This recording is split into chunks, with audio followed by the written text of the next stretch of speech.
We got a special guest, Matt Martinez, on this week. We're going to be talking about Thunderheart. But before we do that, Cobweb was just telling the story about a certain someone getting up close and personal. And he was asking why, since the Rona happened, why people spit when they talk. And I just want to throw my 2 cents in there and go, who the fuck you been hanging around with that everybody has been spitting when they talk? I mean, there's certain amounts of small microscopic projectiles that come out, but I mean, people spitting when I haven't run into that shit. Deb, have you run into that? Spitting ass people? Nope. Matt? Nope. But I mean, I don't really get that close to people to where Yeah, they would that's what I spit was my gonna face. say. Maybe that I don't. You know what? Maybe that's the thing. Maybe people are getting too close to my fucking bubble or something else like that, and they think like whatever. But the thing when about you're it talking is, to this person, it was at a show, right? So right?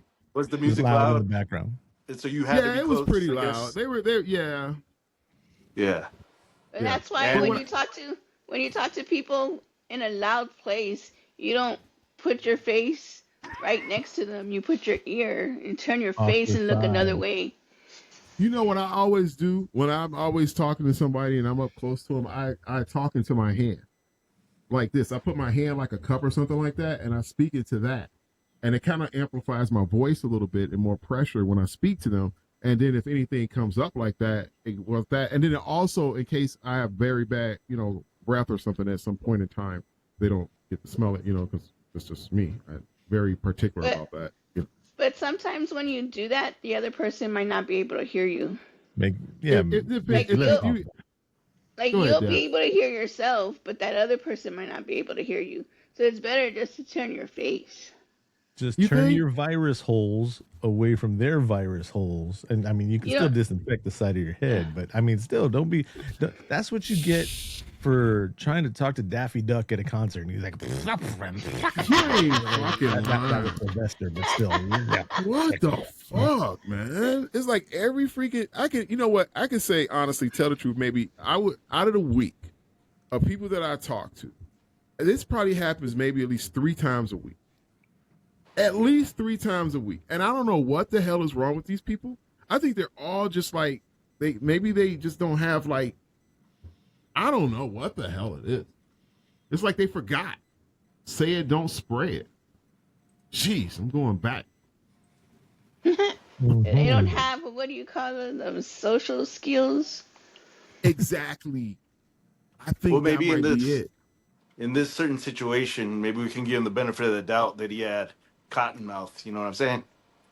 Yeah, but Yeah. that was That's that true. one time. That was that one time. But then there's not like that was that time. But then there was another person, whatever. And you know what? That's yeah. how I got fucking COVID once and shit. You know what I'm saying? I was actually yes, I got the Rona. That's how I got the Rona. I was talking to this guy at work, and he had literally like did the spray, and I was like, he got it like on my wrist or some shit, and I was like, what the fuck, man? And he was like, oh, sorry, bro. And next thing you know, I had the vid. I was sitting up there all fucking pissed off and shit because he had the vid, and that's how I got the vid. I was so fucking pissed, bro. I'm sitting at home watching freaking kung fu movies for a fucking week, sitting up here with the fucking vid because this motherfucker can't understand the concept of say it, don't spray. I don't understand it, and it's fucking pissing me off. Okay. Warning. This podcast is about the horror genre, specifically horror films. As most horror movies are filled with coarse language, violence and/or gore, the topics and language of the cast of the pod will also reflect the genre. If you have any issues with the aforementioned warnings, please press stop. However, if you have no issue with adult language, movie violence, or the accoutrement that accompanies horror films, please feel free to continue. You have been warned. Now We're we're good going to talk now. about Thunderheart today. Got Matt Martinez on here. Oh, Thunderheart. About time. What's up? Gunthu had some stuff he had to take care of, so he wasn't able to make it out here today. Oh. Cobweb in the house, baby! We hadn't got to that part Right. yet. We're not Oh. there yet. My Mister bad. Jump the line. My bad. That's okay. You already did yours, so we can skip you now. I'm Josh, I'm Deb. and we have a special guest today, Matt Martinez. Matt Martinez. Do we throw in that you're part of the Digital Freaks over on the Hip Hop Digest? Yeah, I'm part of Digital Freaks Albums of the Week over there on the Hip Hop Digest podcast. Every week, I just give a album of the week that I suggest that everybody listen to that I think is good. It's me and this other guy, Peter Johansson. Shout out to Peter Johansson, and shout out to Kurt King Killer and E Green over there, the host of the podcast. Yes, sir. Shout out to Hip Hop Digest. Yeah, we were supposed to have E Green on the other day, but some stuff came up, and we'll have him back on soon. So I was a little out of it during the intro that we were talking right now because Cobweb gave me an idea. A couple of pods ago, Gantu, Cobweb, and myself, we talked about whatchamacallit, AI music. Mm-hmm. Right? Right. So it's funny. It's funny because I'm saying that, and as I'm saying that, this track playing behind me goes, "Yeah." I was like, "Okay." So Cobweb gave me an idea while he was talking about those spitting ass people. So I went I went into Suno and I was like, "Give me a song that's like WAP, but I want it spitting ass people." So now we're gonna have to enjoy this shit. Now we're gonna have to enjoy this shit. I don't know what it sounds like. Just did it right now. Oh, but it's a live hot. We going hot mic? The what? Yeah, it's hot mic. Oh, run that shit. Run that shit. Here we go. Later. I'll put it at the end of the I'll put it at the end of the pod. That's fine. Hey, it's all good, baby. It's all good in the hood. Let me tell you something. We're going to play it at the end of the show. We'll have it for y'all set up. Josh will get it downloaded. And y'all, on Patreon, y'all hear it first because we'll have it there for you guys to listen to. You know how Josh do. He always do it always to perfection and shit. That's why we here to do this movie tonight, Braveheart. Braveheart.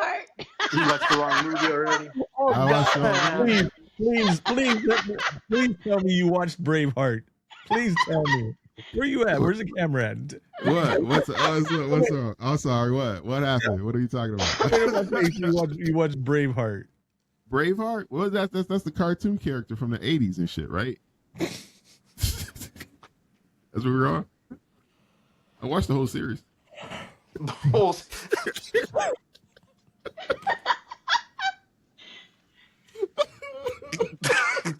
Watch the whole Care Bear series.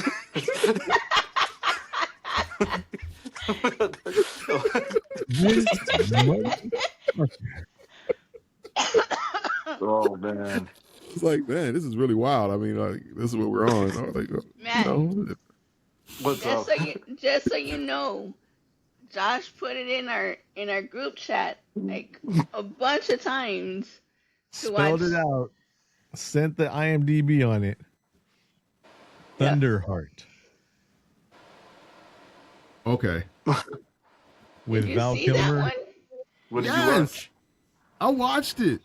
Okay. With Val Kilmer and shit like that, Okay, since you watched it, instead of Josh doing the MDib, you're gonna give us a description of what it was. What Here we go again. Here we go again. Look at this. Look at this. Trying to put me on the ass. No, I don't think I saw it. Are you like testing my integrity there, Deborah? Yeah. Yes, I feel so offended. You know what I'm saying? If you can say what it was about, I will apologize to you for being mean. Oh man, that's all messed up.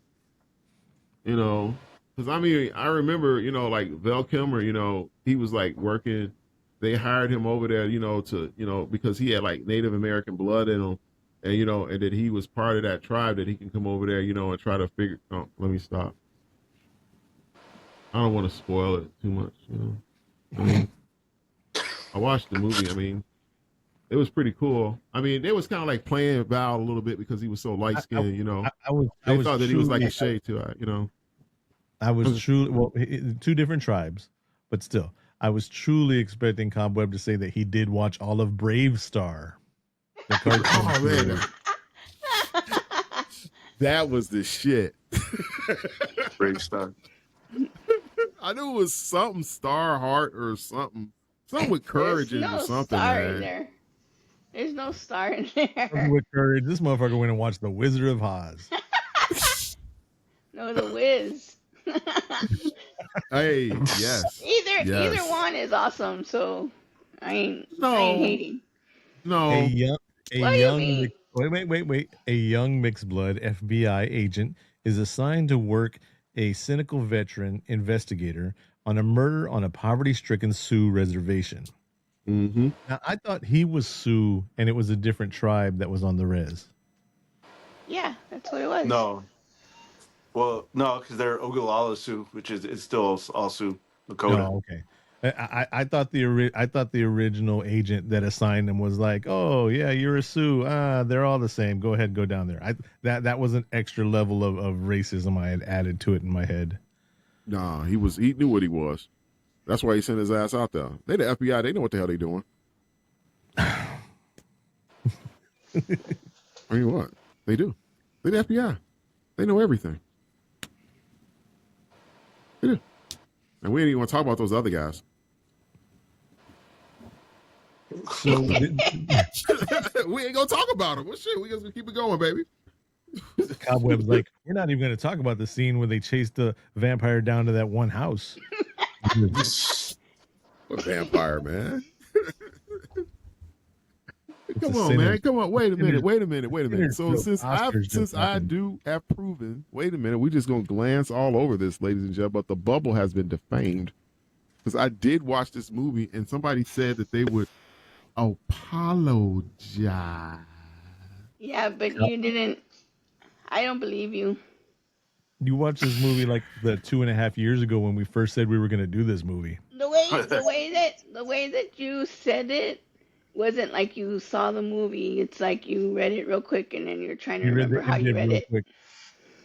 Man, do you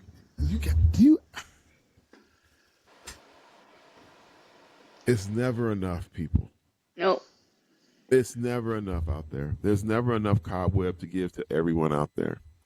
And everybody wants a piece of this cobweb, but you're going to get what you're going to get, ladies and I gentlemen. think the pressure inside your bubble is starting to strain your cranium. It's starting to.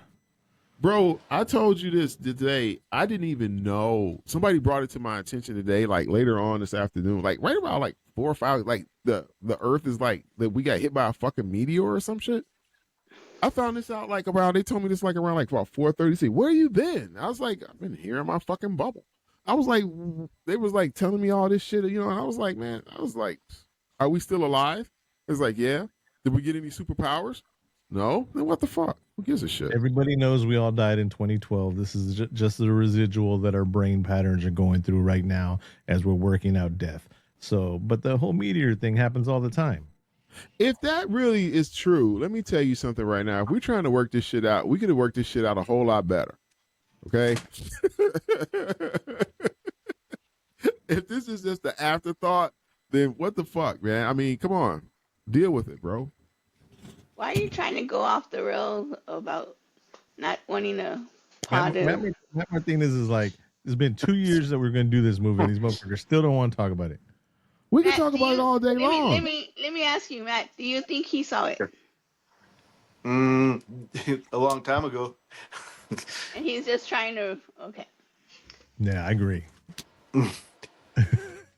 I mean, he started off well when he described it. Yeah, I mean, you've seen it at one point, but I Yeah. will say that every time I see this movie, it's like I hadn't seen it before. There's something else that maybe I wasn't paying attention to last time that I catch this time, and like you sent me something, Matt, not that long ago about the end of the movie, and here I'm pulling a cobweb going straight to the end of the movie, Right. But I completely forgot the scene of where he's not at I wish they would have put him at a crossroads, but they put him on the side of the highway where he could choose to go east or west, and that's kind of like where he as a person is now. Now he chooses his own path, Right.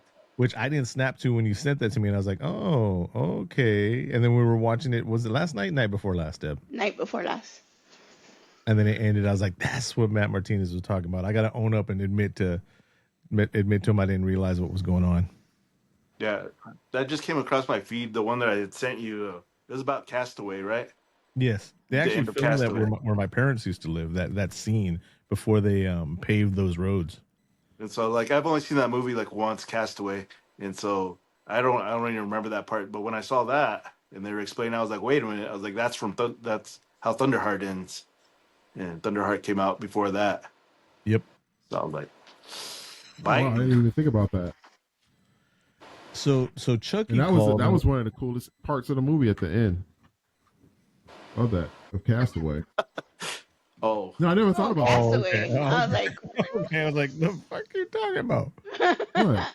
I was No, just bro, about because to that movie- apologize too. No, because that movie, I guess, because you guys were talking about the ending with when they go to their own direction. He said they bit off of that. I never thought about that with Castaway, the movie that was like that. yeah. Because I was like tripping. Because one thing about this, it's always hard for me to see your own kind doing you wrong, and that's what sucks to me. You know, I just couldn't see it, and I guess everybody has a price. I just didn't like it. I didn't like how they would hire them and they would come in and they would just trash them. Yeah. I really despise that.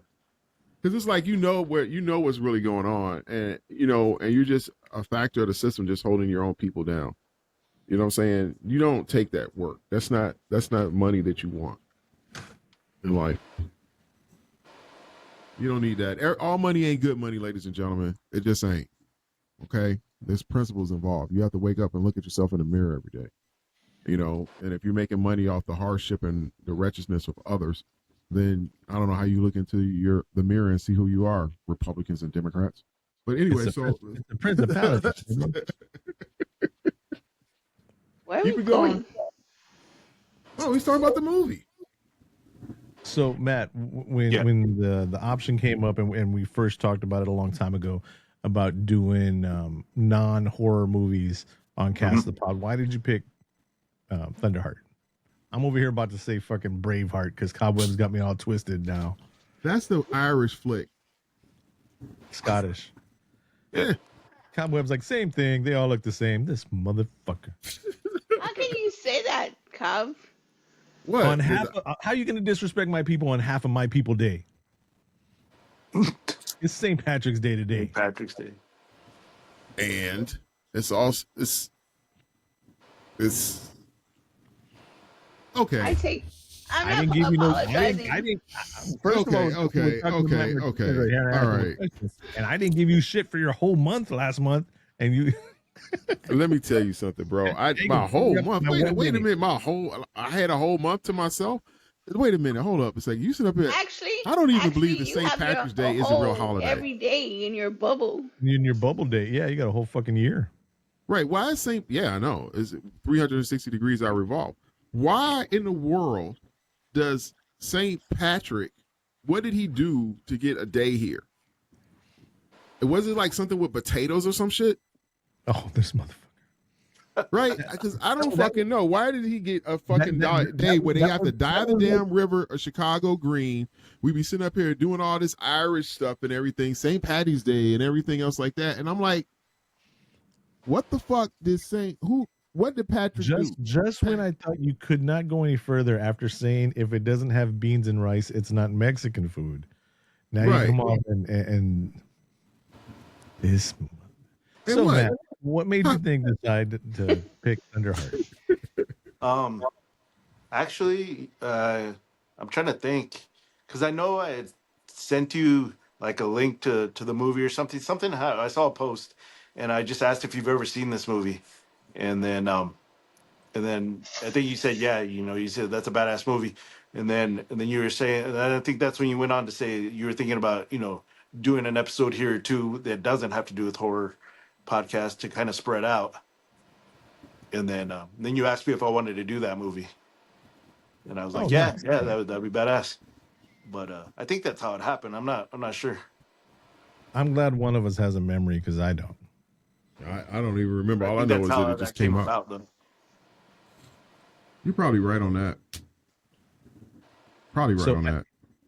I did reach out to Chucky and Oh, Chucky. I think I'm sorry, I didn't mean to cut you off, but No, I go think ahead. it's when Val Kilmer passed away. And I asked you if you've ever seen this movie with Val Kilmer, and it was just a side conversation. And See, then you, that's you when we re- went into it. you realized right now when I brought up Chucky what happened when I asked him about Thunderheart if he wanted to call in and all that. I decided not to let him call in because he just kept on calling Val Kilmer Batman. Huh. So That's funny. Yeah. I did like But him then, in the last Top but, Gun. but then Cobb went and said all this stuff about St. Patrick's Day and Irish people, and now Chucky doesn't seem so bad. yeah, It's not I'm trying to I diss left Irish Chucky. people at all. I just don't. I just need to be educated on this because I haven't. It's been a long time, and things change. You know, my information was a little bit different or whatever, something like that. But that's what I remember was that Patrick, we became a saint or something like that. I don't know because he taught the people he fed like the people with potatoes or something else like that. I don't know. What's the truth? That was Jesus with the fish and the bread. Oh, I know That Jesus with the actually- fish in the. But oh well. We still don't right. Ain't nobody still told me what he did. Y'all still don't know what he did. He's the patron saint of Ireland. Okay. And You want me to Google it to give you the exact? well, to become a saint, you have to have three things. You have to have three holy things that happen to where you can say that you're a saint. All It's I the know power is of three. And where's the 1, 2, and 3? if you You know if you what? look up, St. Patrick's Day is St. Patrick's Day. If you don't like it, don't celebrate it and leave everybody else alone that celebrates it. Plain and simple. Yeah, but beer's cheap on this day.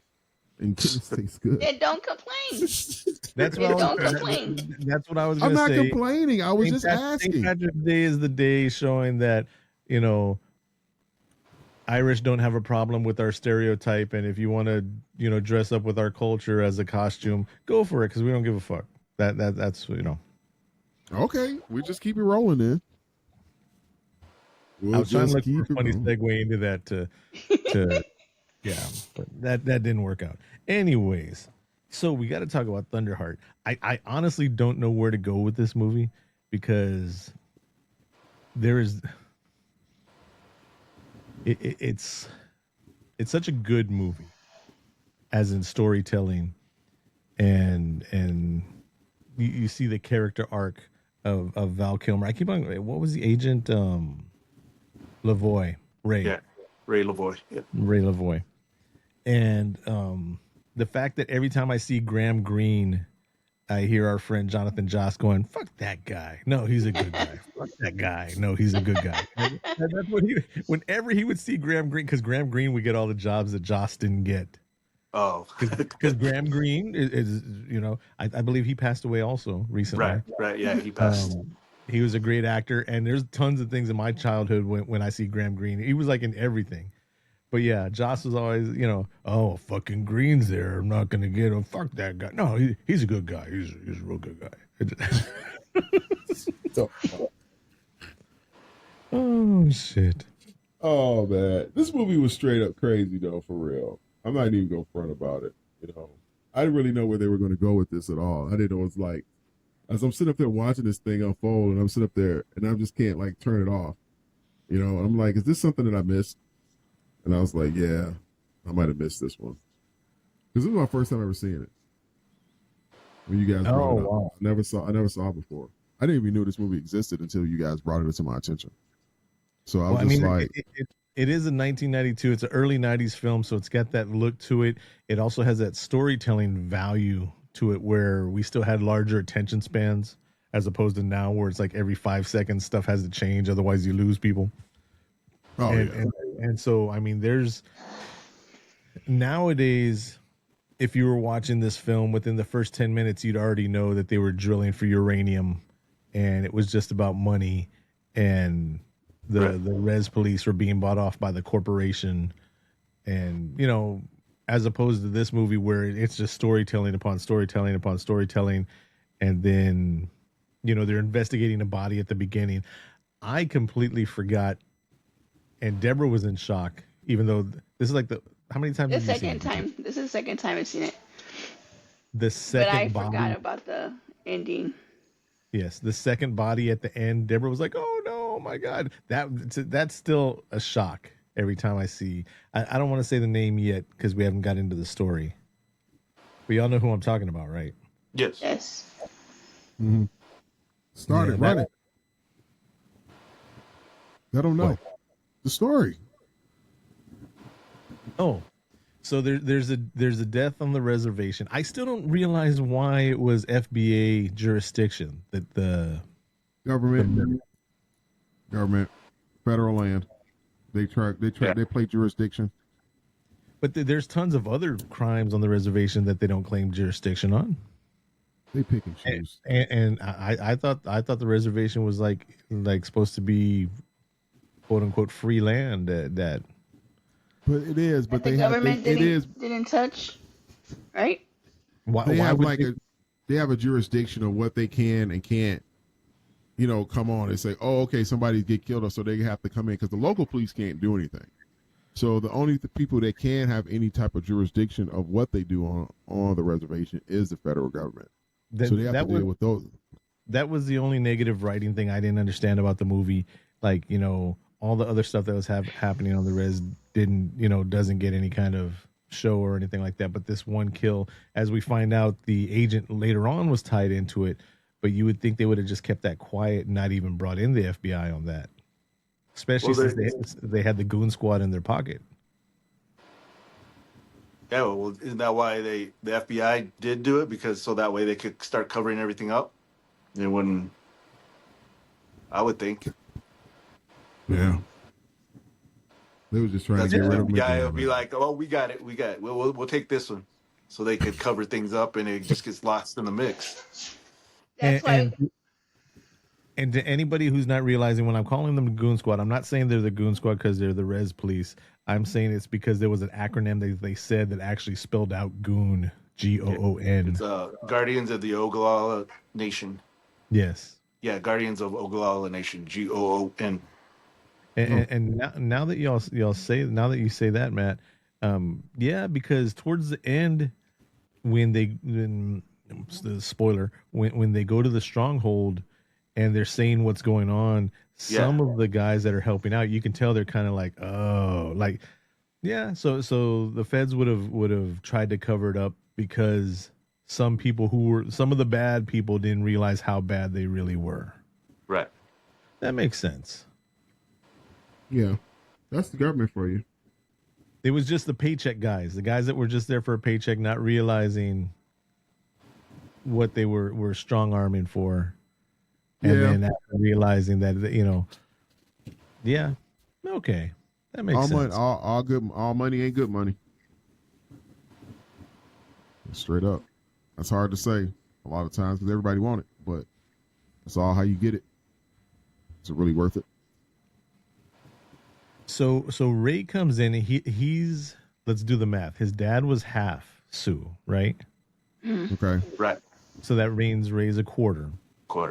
And when they bring him into the office and they bring up all the different tons of his bloodline and all that, he kind of plays off the Native American. Deb and I, going back to our friend Joss, met a couple of guys from. I'm assuming when they talk about ARM in this movie, they're making they're talking about AIM, the American Indian Movement. Right. Which is the real acronym for the real group. One time through Joss, we were going to do a documentary for something that was going on with AIM, and so if I throw out the word Indian while we're saying this, it's me not trying to, but for the longest time, like when I said Native American around these two gentlemen, they were like, "No, we're Indians," right. and Native American was highly offensive to these two gentlemen. Man. So if I throw Indian out there, anybody listening, don't get all butthurt. I understand, but yeah. Not to get all butthurt. I'm with you, Josh, man. But you're in your bubble, man, so you're good. You're in your safe space. Safe space. I can't be the only one talking here, guys. Well, You you're know, telling the man, because story. You're well, telling the no, because story, I've and been we're saying listening. well, he has just started because I'm sitting up here like wigging out on this junk for real. I mean, like, I thought that the reason why Val Kilmer was like that because I thought that he was like, at first, I thought he was very like kind of like downplaying because I thought he was ashamed of his Native Right. American he was. heritage. You know, was. and when his that dad. kind of really kind of pissed me off about his whole character from off the grip because I didn't think that and you know one thing is too because I was wondering how they would look at him as a federal agent, you know, coming around, you know, and they just used him as a bargaining chip. That's all he really was. It's something that they could say that they got in their back pocket that they want. Oh, we got one of these, you know. Right. Right, because that's what he was. We got one. Do we have one of these? Yeah, we got one of those over there. Just pull them out of the file cabinet. Okay, and pluck them in. And the thing with that is that they didn't hide it. They told him straight out. We know that you have it in your DNA. You're going in there and you're gonna get this one person, because they'll accept you because you're part of them. And Right. he was like, no, I'm not. Those are not my people. And that was another thing that I told Josh watching it. I couldn't understand why he was ashamed and how he wouldn't accept them. Growing up, my dad would always say, because we would go and see my abuelito, which is my dad's grandpa, and my dad's grandpa would always tell us, how we had Indian blood in us, but we never like. I never knew if I did. It was just like he would tell me. And then like how Josh was talking with about Josh. Josh always used to tell me that I had Indian blood, and I was like, I don't know. I don't know if I do. And he's like, no, you do. Other people would tell me too, and then when we did the ancestry thing, I come to find out I have 50%. And since I found out that I do, like I've taken it to like I'm proud of it. And I didn't understand how can somebody like, Well, not one. think about this was during the 70s. At the beginning of the movie, it says it's based on several stories in the 70s. And the generation that Deb, myself, and Cobweb are for, especially here in South Texas, I mean, it was where that's why my Spanish is horrible, because I'm one of the No Sabo kids with the parents that weren't allowed to speak their own language in school. That's something they're talking about in the movie, where Spanish wasn't allowed. Right. And so this movie being shot around the 70s, and then the generation, so it would have been the 50s and 60s that started this whole thing. So he's going through the turmoil of being, am I going to be held back because of my blood? It's not that he wasn't proud of it. It's just he had already did what he did, and he probably was ashamed, thinking that he needed to be. When they picked him out, it was like, oh, you're one of them, so we're going to throw you out with them. That way we'll shut him up. That's what they did. That, and also probably childhood trauma, because one point in the movie he's talking about how his dad drank himself to death in front of him. Yes. And so he didn't want anything to do with his dad, and also he was ashamed, like when the medicine man, when he was having the old man, when he was having a vision, he was talking about a little boy running out of school, or like there was this dirty old man, like dirty, like not dirty With old man, bad but teeth and bad teeth and all that. And the little boy ran right past him. That was Ray when he was little. He ran past his dad because the other boys were making fun of him. So he was just like ashamed, and that might be part of why he held it back. He would never claim to be Native American or anything, or Indian, if you will. And think about the stereotype at the time of the negative stereotype that they were throwing out there, and then he was seeing that with his dad, just the drinking part of it. But I mean, his dad was in the bad clothes and all that because he was a worker. Yeah, and right. just the negative connotation that's there, that that's forced into people's imaginations, you know, and then being a little kid at that time and then the pressure. Yeah, exactly right. Good, kind of. I don't know. I thought it was like a real, like kind of a drop off for him to be like that still. I mean, I can understand you have some things or something else like that, but you can't let that. But that's one of the things about watching period pieces. You know, you can't watch it with now eyes. You can't watch stuff with how we think now about certain things or what we know about certain things. You have to go back into when it's set. Yeah. Right. I understand exactly what you're talking about. Here's a situation for you. I was watching this flick the other day called Flight of the Navigator. Huh? No, not that one. This other one. It was called. Y'all so crazy as hell. He's like, I watched that one like 2 years ago. I don't know what you're talking about. No, I watched this class. I was in this 80s flick thing yesterday where I was home with the snow, and I watched that flick, the Flight of the Navigator. I'm about to pop your fucking bubble. Go ahead. You about to pop my bubble? Right. So I'm sitting up there thinking about it, and this is like we were saying the time phrase that it went in, and there was a point in the movie where he came up missing, and it was his mother sent him to go get his brother, and he said to his mom, he's like, why do I have to get him? He can walk home. And she said, I don't like him walking through the woods like that on his way home by himself in the dark. And he's like, geez, Mom, he's 8 years old. You can't walk a quarter mile in the dark. And I'm sitting up there thinking like an 8-year-old. Yeah. You know, and that was norm. Mm-hmm. That was norm for that time frame for like 8 years old to be outside 9, 10 o'clock at night. Yeah. Timepiece, man. Timepiece. So you ready? You ready for what I got to say that's going to pop your bubble? Go ahead. Go check out Flight of the Navigator. And that's the one with the ship, right? Right. Yeah. And the liquid And the metal little like Terminator aliens. 2. So when the ship comes out and it drops the little drops that make the steps, Mm-hmm. look at the insignia that's on the steps. Right? You ready for is your bubble secure, Cobb? Yes. It's okay. Hold on, let me check. Yeah, we good. What's up? The insignia that's on each one of the individual steps is the actual, you can look it up, credited for real symbol for the man boy lover, the little boy lover symbol. Epstein list type stuff, like those guys that say it's okay to diddle kids and all that. That's their exact symbol that's on every one of those stairs. They put them on there? And it's not just a random shape. It's not like a square or a triangle or anything like that. It's the actual symbol on each individual step. It's their logo.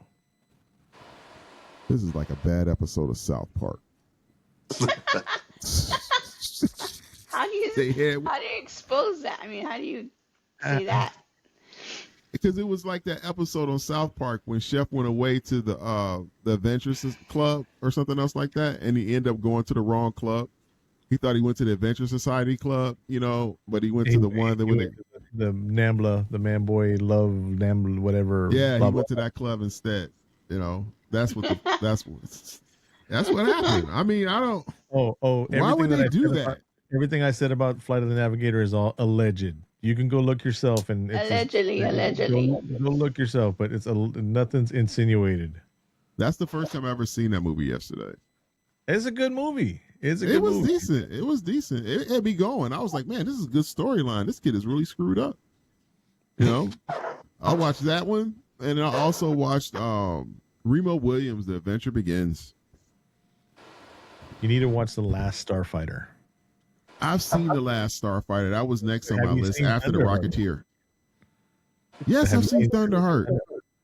I don't know. He keeps pushing other films. Yeah.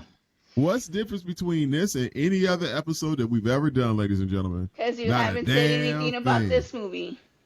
The only Right. time you've talked about this movie is when I asked you to describe it. The general, the easy to find online description.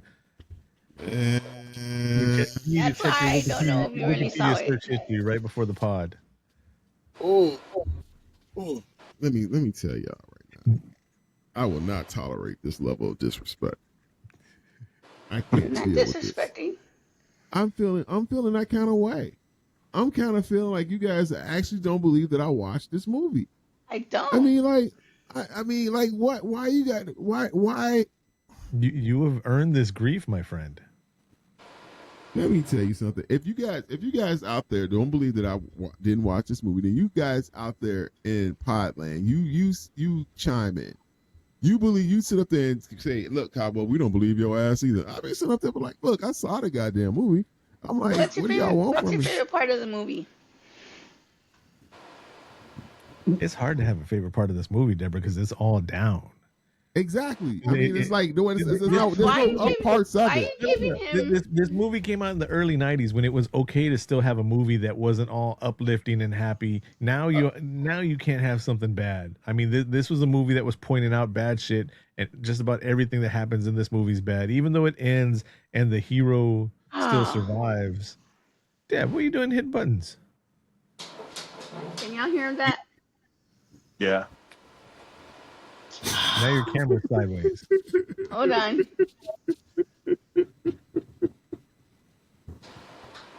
Oh man, this is what's up, man. Oh my god. I'm probably gonna lose y'all.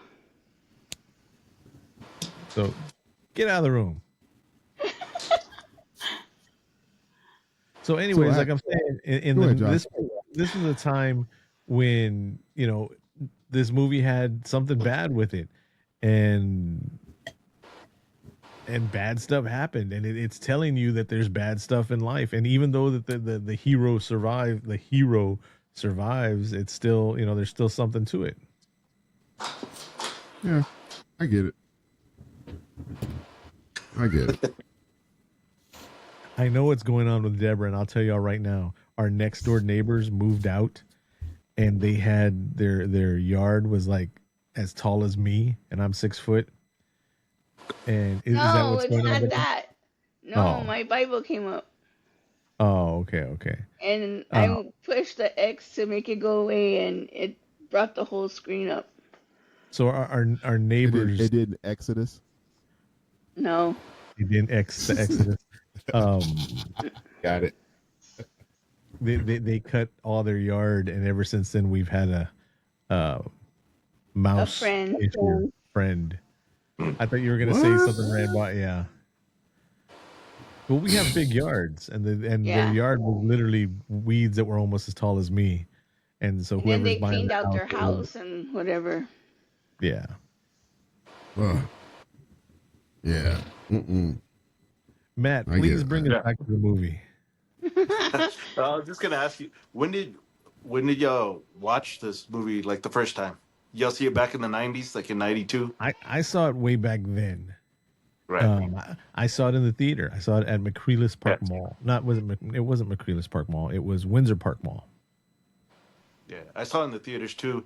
Well, it was in the theaters, but like when it goes to like the dollar movies, I don't know. Do they still have dollar movies? I don't know. Yes. But now it's $1.50. Now I don't know.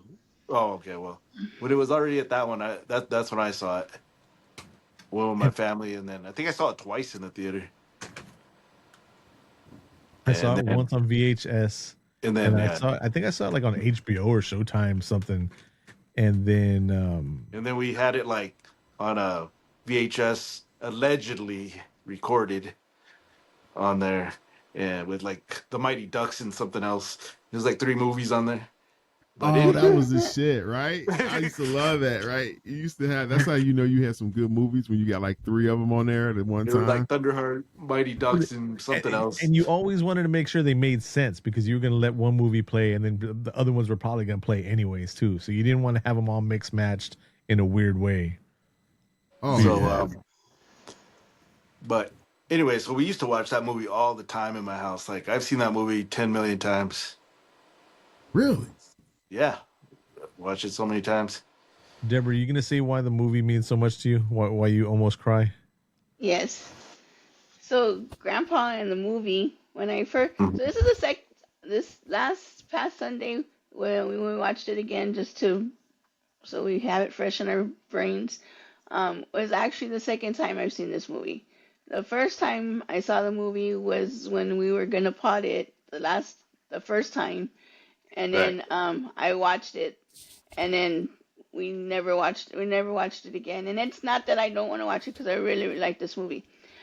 Um, but both times that I watched it, so Grandpa in the movie looks just like my abuelito, Okay. and like, and he spoke English, but he was more Spanish, and Hmm. he would like he didn't have AC in his house. We would go to his house, and my dad would go and like clean his yard and do stuff around the yard for him and help him on the weekends. And on Sundays, we used to go to the flea market where he would sell vegetables and fruits, and I would help him sell his vegetables and fruits, and then he would give us money, and they would have like wrestling at the flea market, like Mexican wrestling and stuff with the Yeah. lucha. And I didn't so, say Mexican wrestling. well, That lucha. sounds I'm so saying it freaking cool. because I don't know, like people might not. So we watch lucha, and they have like other stuff. While my abuelito, my grandpa, and my dad would sell stuff. So when I saw grandpa in the movie, I was like, oh, that looks like my abuelito, and like, you know, it made me sad and happy at the same time, and I wanted to cry. Right. And like it brought back all these memories of my abuelito. So That's yeah. cool. Yeah. That's cool. I like that. That actually started making me thinking about my great uncle Walter. Same thing, Deb. I love that whole when we used to do that whole thing with his garden and stuff like that, and pick the fruit, the vegetables and stuff like that, and then sell them or something like that. But he had the food pantry, so he would literally just bag his stuff up and just pass it out to neighbors and stuff like that. And he used to pay Yeah. me and my friends to go out there and pick it. You know, he gave us all a couple bucks, and then he took us out to McDonald's and picked whatever we wanted on the menu. Well, back I'm sure. then, Go ahead. back then the luchas they were like $1, so it was like me, my brother, all my cousins. He would give us $1, and then they had like stadium seats, like, and we would go and watch it, and then come back when it was done. Like okay, and it was ready to go home. That's It's freaking funny because sweet. when you think about it as a kid and you remember stadium seats, but then if we go back now and look at it, and it would probably be like this place was a dump. But those dumps were no. But I'm saying that was the best. You know what I mean? Yeah. Yeah. Because Yeah. the memory. No, so I was gonna say when Cobweb brought up his uncle, I'm gonna have to play the conversation between Chucky, myself, and Deb about this movie. I'm not gonna play it today, but we recorded the conversation, and Chucky went into describing his Theo and his uncle. Oh Lord. They're two That's- different people, by the way. Okay, I'm there gonna, we go. I'm gonna have to play that at a later date. But you Yeah. reminded me, Cobweb, when you brought that up. Oh man, let me tell you, bro. Let me tell you about one of those days. I remember once when I took my the first time they went, right, my friends, right, because then they saw everybody wanted to go then. My buddy, he said, get whatever you want, but he was like, can I get a Big Mac? And he was like, yeah. And he was like, I never had one before. Now let me tell you something. Today, in times, you say like, okay, yeah, I've had Big Macs. Who hasn't had a Big Mac? But back then, in the 70s and the 80s, you know what I'm saying, early 80s, jokers weren't eating Big Macs like that. You know, it was like a rare thing that we would go to McDonald's to go eat. You know, like now everybody's like, oh, you just swing by, get you a pick for $2. You know what I'm saying? It's like on your radar. It ain't no big deal. But back then, things are a lot different now than it was back then. This world is completely like sheltered from like, I don't know what, because it's like these kids out there, these millennials and these other people, what's they call it, like the generation Y, Zs, and then they got the millennials and I don't know what else the others they got, but all of them are just, they don't get it. I'm waiting for you to say something horrible. So going back to Thunderheart, Stay on the topic of the movie, bro. an agent who by blood is a quarter Sioux gets sent onto the reservation to kind of be the face of this investigation that's being held up. That's being not held up. It's being run by a veteran agent. And so let me ask you: was Crowhorse Graham Greene, was he part of the goons? No, he was the tribal cop. So he just worked for the tribal police. So, but he wasn't part of the goons though. So the goons were probably more just like They were more like mercenaries. Yeah, I guess you would say they were treated like mercenaries, but technically they should have been together, just like a Citizens United type thing, right? Yeah, they weren't the police, but they were the citizens of the reservation, right? Type thing. Okay, kind of like a militia, right? Yeah. Okay, militia. And so you run into Crowhorse, Walter Crowhorse, and I love the way that he plays around with the two agents, with Val Kilmer and the other guy's Frank Coulette. And honestly, Sam Shepard, I didn't expect him to be a bad guy. Like he normally, like I don't see his face. The guy, the older agent, which is Jack Milton, played by Fred Ward. You see him, and you're like, that guy's always a villain. You know he's going to be a villain. And in this movie, he wasn't. But the guy that Val Kilmer gets partnered with is actually one of the bad guys. Yeah. And so, how come you don't see him like as a bad like? I'm what not. Movies was he in before, or what else was he? Because honestly, I never even really seen him in another movie, and I was like 12 when this movie came out. His name was real familiar when it came up, and then like there's just certain bad guys. Okay, so he was the dad in August Osage County, which I had to watch that because my goddaughter wanted to see it. He was Chuck Yeager in The Right Stuff. I did see that. Maybe because I hadn't seen him enough in things. Yeah, see, because to me that's the first time I ever seen him, and so to me in my life he's always Frank Couteau. Okay, are you serious? That makes sense. Wow, my whole life. If I ever see him anywhere, across the bear. He was in Black Hawk Down, Swordfish. What? Oh, he was a senator in Swordfish. There are only certain things of Swordfish that some people remember. I don't remember him in Swordfish. You need to see Swordfish. That's all I'm gonna say. Okay. You know what I was thinking about? I was thinking about that John Travolta movie. Sorry. Broken Arrow. No, there was another one, right? Like, wait, wasn't that the one we were watching today?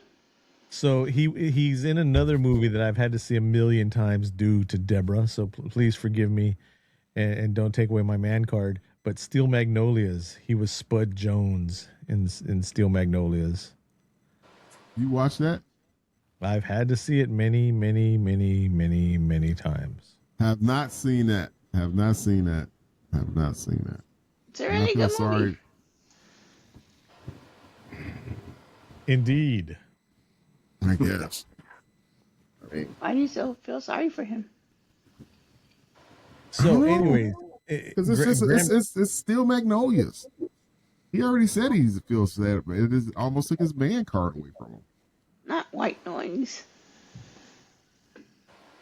Anyways, so Graham Greene is always he's like one step ahead of Ray and Frank. And honestly, I think if they would have just that's one of the things that the grandpa always wants to trade with Ray. And one of the lines he says like strikes me in the face, especially now when he wants his Rolex, and he tells him being on the white man's time will give you stomach cancer. It's like, yeah, yes, it will. No, but he got his ass for that rolling though. No, that was he gave him the Rolex for saving his life. Grandpa saves Ray's life at the end at the stronghold. That's why he gave him the Rollie. He got him for the glasses. He gave him that one little rock. Yeah, he gave him a rock for his glasses. That's right. Which later on, Crowhorse is wearing, and he's like, hey, you have my glasses. He's like, I'll trade you for him, and he brings out the rock, and Crowhorse tells him, he's like, that's a rock. These are Ray-Ban. Exactly. The jokers in that trading shit had me fucking dying. Now that was funny. That was funny. Like I was saying though, if they would have just stayed with Crowhorse and did it slow and methodically the way he did, they would have finished. I mean, they would have wrapped everything up. But no, they wanted to go in gung ho, guns blazing. The scene when they're chasing Jimmy looks twice. Yeah. And like the Frank gets his arm bit by the badger. That's my favorite bit of the movie. Yeah, that's a great scene. The attack badger, the house alarm of the badger. But so let me ask y'all this: do y'all think, even though this movie is based in modern whatever, do you think in the story the deer that jumped the fence and later on the owl that looks super surprised, the owl's like, oh shit, and then it flies away, do you think that was Jimmy? You think what? Do you think what? Do you think that was Jimmy? Because everybody was saying that He was a shapeshifter. He was a shapeshifter. I don't think so. When Ray's chasing him and they have that shootout and all that, and there's no blood, he gets out of the little trailer, but then there's still the deer that jumps over the fence. Or was that just the rider? I think that was just coincidence that happened, and so they played into that. Jimmy got away. That's why I thought it reminded me of that 80s cartoon. Freaking, what's his name with the what is his name? I said Braveheart. Brave Star. Brave Star. Because he could change that's with Mel Gibson.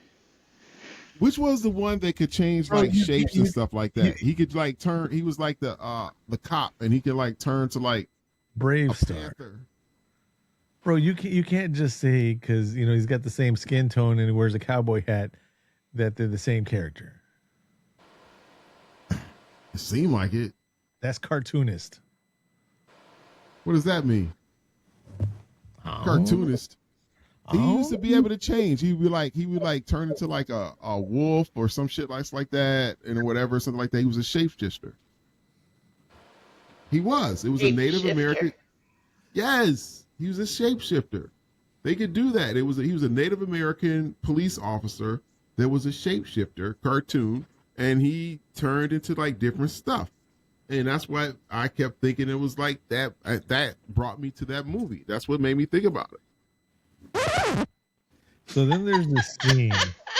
I'm serious, bro. I'm dead serious. There's somebody out there I'm telling you. Yes, that was him. He was shifting. Okay, I'm gonna stay off camera for a little bit because I don't want you to see me making faces. I don't want to be associated with this part of the pod. The thoughts and views of Cobweb are the thoughts and views of his and his alone. They do not represent any member or guest of the cast of the pod other than Cobweb. Man, I'm. You probably didn't think it was gonna go this way, huh? No, actually, I kind of already knew because it's Cobb. No, because I was thinking because y'all are always saying if it's a good movie, then there's not really much to talk about. Yes. And so we just y'all get sidetracked all the time. Yeah, but if it's a crappy ass shitty movie, then y'all have a bunch of shit to talk about. Right? And y'all stay on track. That's but if it's a good movie like this, I kind of already knew we weren't really gonna talk too much about the movie. I just came to hang out. See, see, and there goes Deborah right there. Go ahead. No. Yeah. So, Deb, bring your camera back. No. Just a normal day in the pod today. It usually is like that when we like the movie, but I think Cobb is dragging us to the side because he doesn't know the movie. That's my opinion, and I'm sticking to it. Ain't this some Jimmy the Cricket shit if I ain't never heard none before? I'm like, man, So, what do I gotta do? Talk about the movie. I thought we were talking about the movie. the next phase, the next chapter in the movie is when Val Kilmer goes out to what was her full name? Maggie Eaglebear. Right. Oh, that chick. And she I forgot where college she graduated from, and she's got all these degrees and she's all badass, and she came back home to help her family, help her friends, help the reservation, and she's pointing out all the bad things that are going. What was his name? Who? Yellowhawk? Was it Yellowhawk? The guy in the wheelchair? Is that who Red you're Shirt. talking about? The guy that ran. Oh my God! I just realized I was thinking of the wrong guy. Fred Thompson was the agent that wasn't the bad guy. He was the one that sent Val Kilmer out there. Fred Ward played Jack Milton, which was the guy that was running the Goon Squad. Right. So he's a bad guy. So Yeah. let me retract my statement from earlier. Fuck Fred Ward. Oh, wow. No, not well, Jack Milton, not Fred Ward, Jack Milton, because he was just as bad as Frank. Yeah. I mean, he was native, but he was just corrupt as well. He just wanted money. The money, that's all he was about. So we find out that people are getting sick on the reservation more than what's considered normal, and later on in the movie we find out it's because they're drilling for uranium. Right. Mm-hmm. Which I didn't know that was a thing. I know there's all the different types of drilling and the, what do you call it? The not flack, fracking, and all that. I wouldn't think. I mean, uranium has to come from somewhere, but I would have never thought of it like that. But and it's poisoning the water. They're poisoning the water with the filler that they're putting back when they don't find the uranium, and and they're hiding all that. And so it just leads back to money. But then, so you see her and you see how she can't stand Val Kilmer and Ray. And I mean, it's the typical movie writing thing where at first she can't stand him, but then she respects him. And he was there when the Goon Squad, was it the Goon Squad? Yeah, that shot up her house, right? And shot her son. Yeah. That pissed me off. And Val Kilmer helped take him to the, man, fuck that guy at the clinic. I don't know if he was a real surgeon or not or whatever. He's like, yeah, we'll get to you in a minute. There's blood all over the place. And I don't know. Bro, because they ain't got no insurance. But this is like 90s or something like that. But that's how they was back then, bro. 70s. See, he don't pay attention none. This was in the 70s. The film was in the 90s. But it was set in the 70s. 70s, yeah. Yeah. Sorry, my bad. A little that's a trick. Damn, dude. I just need to slow down. So the shocking part to Deborah, and even though I had seen it more than a handful of times, and it was the second time Deborah had seen it, I guess she wasn't paying attention the first time. Later in the third act of the film, when you think when you find out about the drilling and all the bad stuff and all that, they actually find Maggie's body. If you're watching a movie nowadays, they would have never found her like that. As important as she was to the story, as many lines as she had and all that. You know, and this was just 90s storytelling back then where bad stuff can happen to good people. And like I said, even though the movie ended with the main person winning, it's still a bad ending. Right. You know, with everything that's happening, and you don't. If you continue in the story, you don't hear if they, like, how are they going to clean the water? It's still poison. It's still going to make everybody sick. They're not, and they didn't. You can ask the same jokers up there in freaking where they at? They still got their water. Flint. Oh, no shit. Right. You think, right. What's the difference between now and then? Nothing. They poison us with our freaking water. They poison us with the food. They tear up our freaking land. They screw everything all up, and they take this shit and our resources and farm them out to some other freaking planet with the rest of the alien bullshit. I'm tired of it, man. All these major corporations with all this stuff like that. What do they use all that stuff for that they be tearing up for? Well, what? They sending it somewhere. They pumping that junk up and probably sending it in outer space or some shit. Allegedly. Allegedly, bro. Allegedly. If you don't think that some of these major corporations that are like straight into some bullshit aren't run by fucking aliens and shit like that, then you're off your fucking rocker, man. These motherfuckers are here and they took over our fucking planet a long damn time ago and we just don't even fucking know it. Allegedly. I'm sorry, I get like this on election day every time. Okay. I'm sorry, man. I mean, what do you want, man? I believe it. I believe it. These jokers don't care about none of us out here in this world. None of these politicians. They don't give a damn about anybody out here. I can't name one politician in my life that did anything. That scared the shit out of me, Josh. That ever did anything for me in my freaking life, and they never will. Screw that junk, man.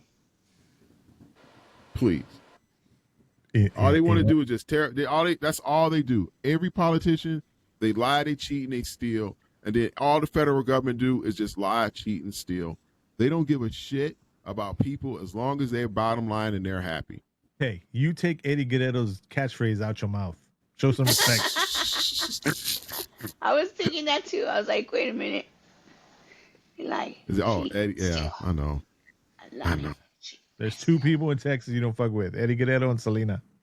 I understand that. It was just this movie can piss me off from time to time, man. It was just, I just told, as soon as the damn Goon Squad, it was just a lot.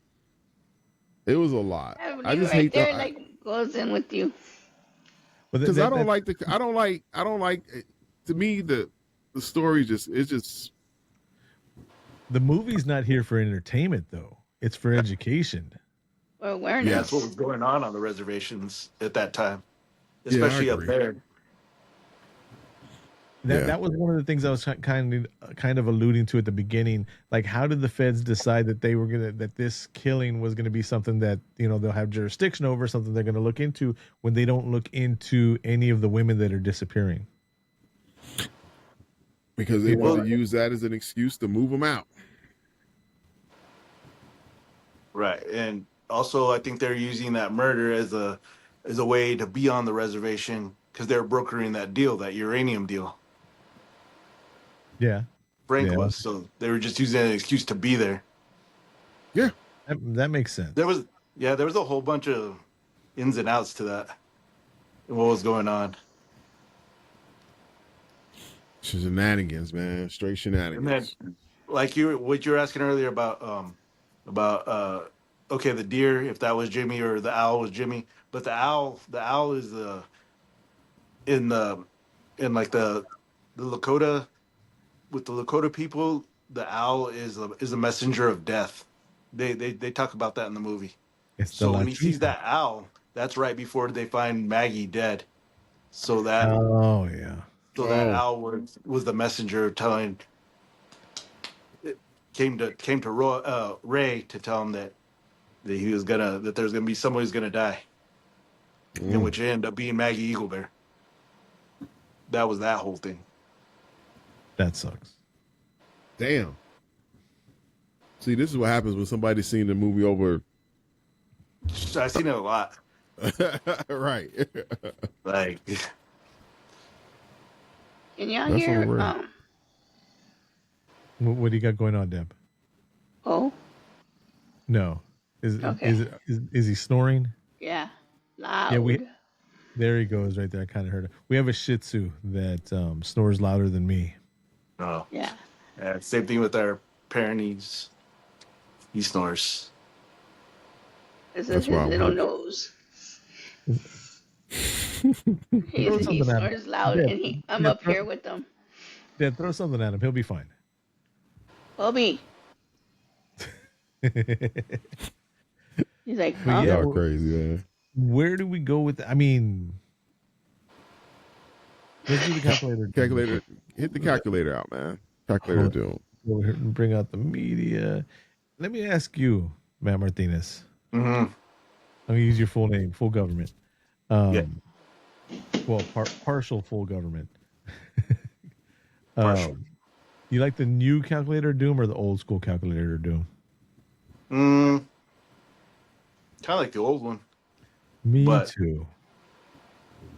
I mean, they're both good. But I mean, if I had my choice, the old one. Yeah, Gatu's not here. Here we go. Exactly. Play, motherfucker. What'd you? Oh, hold on.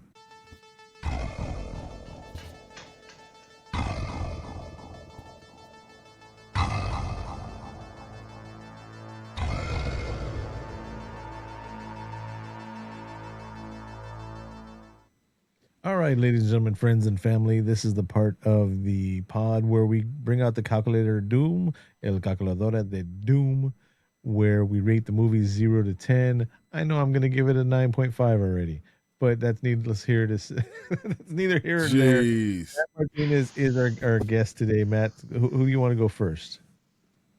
I'll go first. Awesome. Okay. 10 for me. Boom. Seen that movie, like I've said before, 10 million times. It's like a family favorite in my house, in the Martinez house. Growing up, we just watched that movie over and over. Rest in peace to Val Kilmer, Graham Greene, John Trudell, who played James Licks twice. I met him once. He was speaking one time at the New Mexico State University, and we went to go see him. He was promoting a poetry book that he had written. But anyway, after the thing, he was selling his merch and whatever, and I said what's up to him, and he said what's up to me. He was a cool dude. So That's cool. respect to him. But yep, so 10 for me. All right. Who's next after you, Matt? Deb. Okay. So for the movie, I give it a 9. I really liked it, but then I gave it an extra point because of my abuelito. So every time I go and see the movie, I can see him, and so I gave it a 10 for that reason.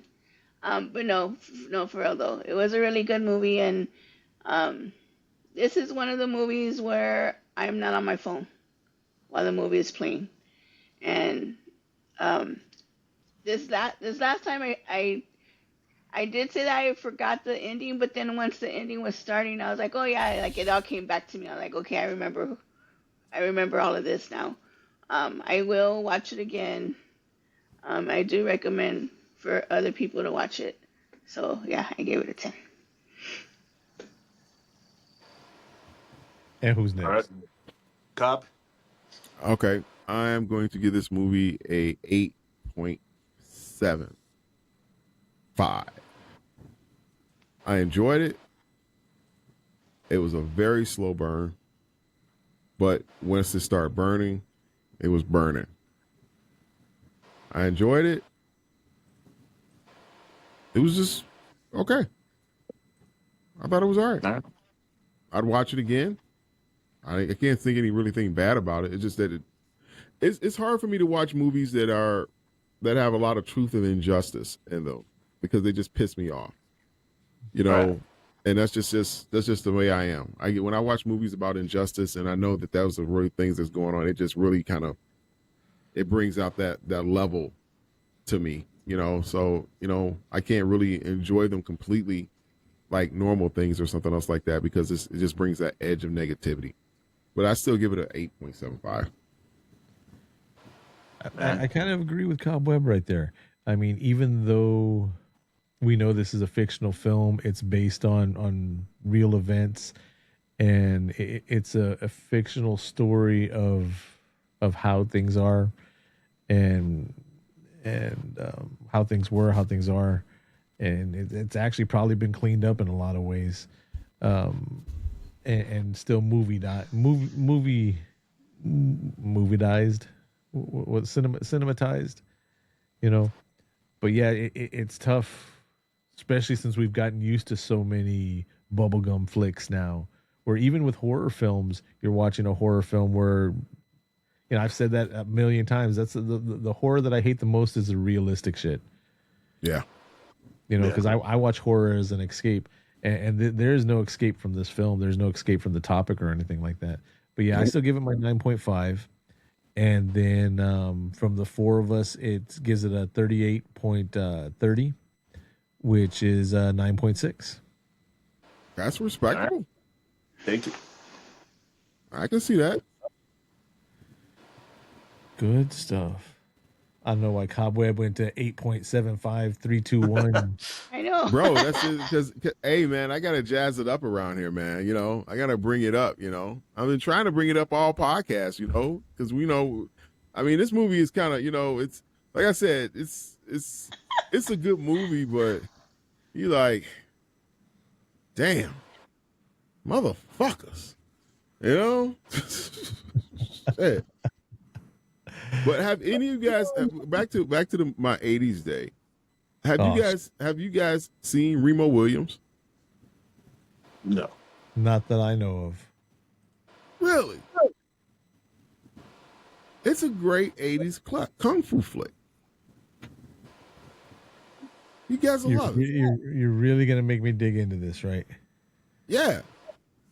It's good. It's called Remo Williams, The Adventure Begins. They actually tried to do it. And it stars Fred Ward, the fucked up guy from this movie, the guy that was leading the goon squad. Excuse me for 1 second. I'll be right back. Yes, sir. Uh-oh. Deb, you still there? Yeah. Deb's still here. Okay, so man, and then it's got from Star Trek, man, I'm gonna have to watch your Remo Williams movie. It's good. It's on Tubi. Oh yeah, Tubi. Yeah, Remo Williams. I'm surprised you was been like you guys. Oh, I thought you guys were gonna go crazy, and you have never seen Remo Williams. Remo Williams was cool. Well, that's like Yeah. Can y'all hear that? Yeah. Yeah. We don't talk. We spit. Okay, so there's that. Oh my god. Oh my god. Okay, hold on. Let me see if I can get the screen to go over and y'all can hear it over there. Oh my god. Everything good, Matt? Yeah. Try to check something right quick. Oh, okay, my bad. But we're good. All right, since we're kind of winding it up real quick, can y'all see that? Yeah. Now let me know if you can hear it. Yeah. Can you? Yeah. Yeah, Yes. you're here now. All right, here it goes. Cast of the pod vibes. We don't talk. We spit. There's some spitting ass people in this place. Talk slick, bros, quick, put you in your place. If you run your mouth, better keep that pace. SAP, yeah, we spitting all day. There's some spitting ass people in this spot. Got bars, got jokes, yeah, we got a lot. If you step up wrong, you gon' get got. SAP, we don't miss no shots. Walking clean, yeah, the whole squad lit. Got a hot take ready, yeah, we don't quit. Put that flow, but it hit like a track. Talk wild once, we clap right back. Got Deb on the mic, got Kyle with the heat. Josh got jokes, yeah, we bring receipts. You tweet one thing, we turn it to a show. Break it all down, now everybody know. We don't argue, we just flame. Say one word, we say your name. No cap in the game. SAP, yeah, remember the name. There's some spitting ass people in this place. Talk slick, bros, quick, put you in your place. If you run your mouth, better keep that pace. SAP, yeah, we spitting all day. Keyboard warrior, typing real fast. Pull up in person, now you real quiet and ass. We don't gotta yell, we just drop one line. Whole room laugh, now you out of time. Hot takes hotter than Texas heat. Every episode, bring that beat. From horror talk to random debate, we cook it all up, yeah, we serve that plate. If you talking wild, better back it up. If you stepping in, better level up. We don't start it, but we end it quick. One mic check, and it's over with. There's some spitting ass people in this place. Talk slick, bros, quick, put you in your place. If you run your mouth, better keep that pace. SAP, yeah, we spitting all day. Yeah, we spitting all day. Yeah, I don't need to hear all the rest of the singing. Bro, let me tell you this right now. That shit was fire. I'm not going front. Yeah, I It had liked a little it too. it had a little bounce to it and everything. You know what I'm saying? And they were in the pocket too. And I was like, yeah. I'm like, So look, yeah. this is the prompt that I typed in. I said, please help me create a song on Suno called Spittin' Ass People, SAP, like the song WAP. That's all I put in there.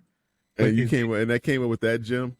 well, it remembers all the other songs that we've done from before, and that's how it had our names in there.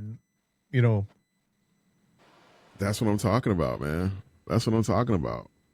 Timberland, we coming for you. We coming for you, Timbo. So let me ask you real quick, Matt, while we still got you on here. Where do you stand on the AI music? I mean, obviously, you know, I, I guess I have this thought, like, I don't think, okay, because you can make a song like that, but really, like, is it gonna take over the music? No, because you still, as a fan, you're still gonna want to have some sort of person, Yes. right? Because I mean, how are you gonna go to a show? Are you gonna do that, or you know? And honestly, like, you know, if they're just a AI artist, you know, they're just perfect and they don't, you know, you don't have to worry about them making mistakes, getting, you know, into drama and stuff out there. But half the time, that's what people like. That's the story. That's the what they story. Yeah, the intriguement, right?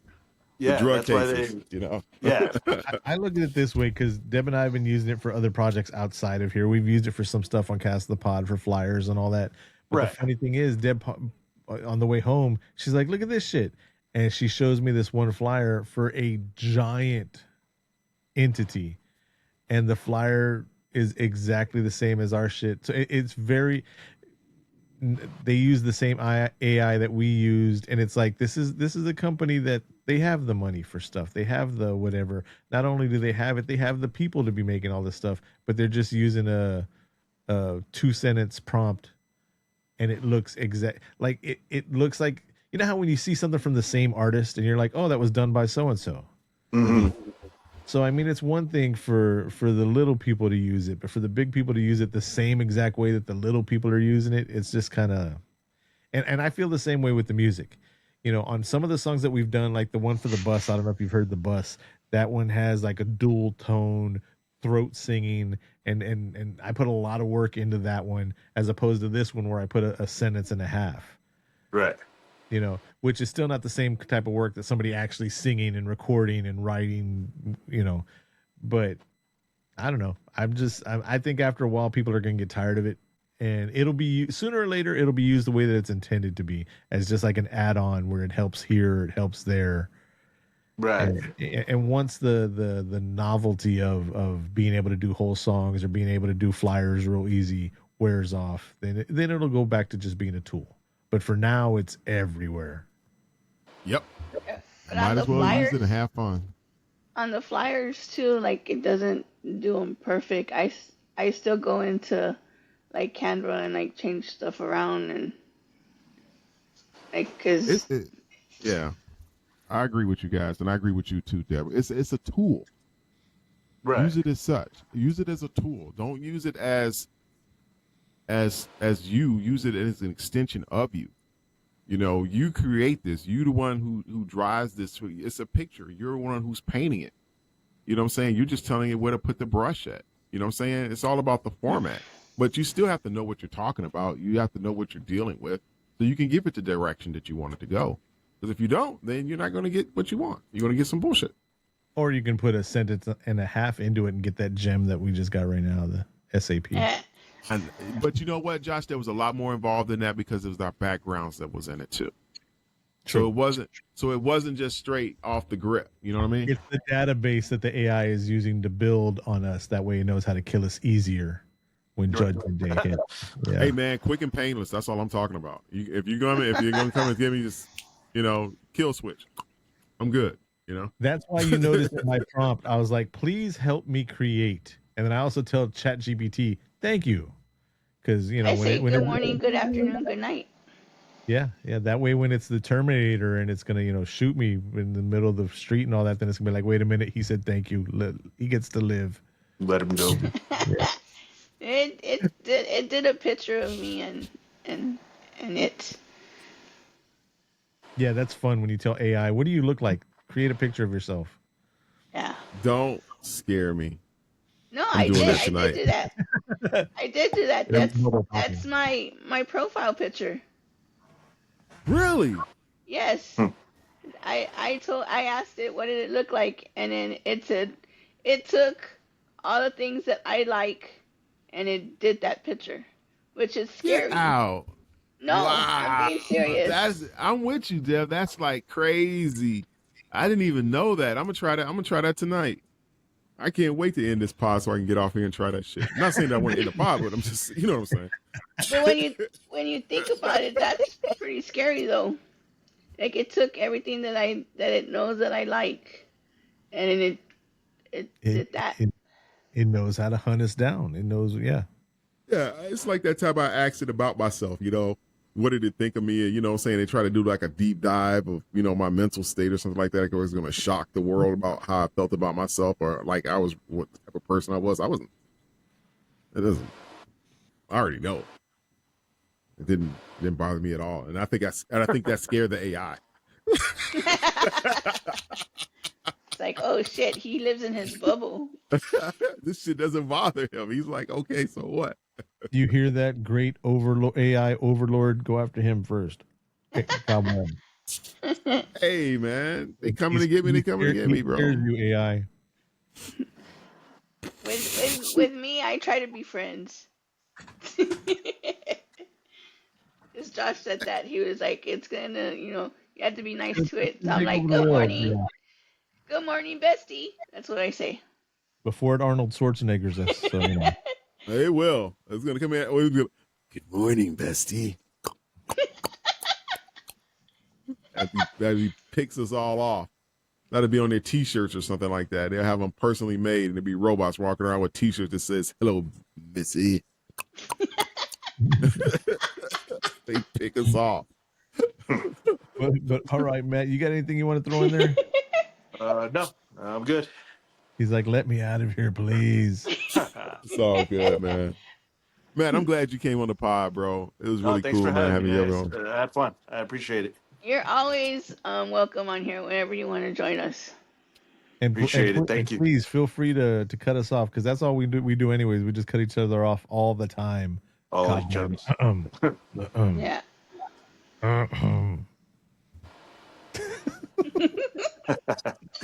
Y'all say something? What are you talking about? What? I do appreciate that house of pain over your shoulder for St. Patrick's Day. Yes. I put that up just for you, Josh. Put that up just for you. So once again, we give the movie a 9 almost 7. Me and Cobweb kind of messed that up a little bit. Almost messed up the perfect rating for Thunderheart. But Matt, thanks for coming out today. You had me thinking there for a second. I was like, what? But Matt, thanks for coming out today. We appreciate you being on pod. Hey, cool. Hi, Thanks for having me. And yeah, until next time, you've been warned. Later. All right. See you guys in the funny papers.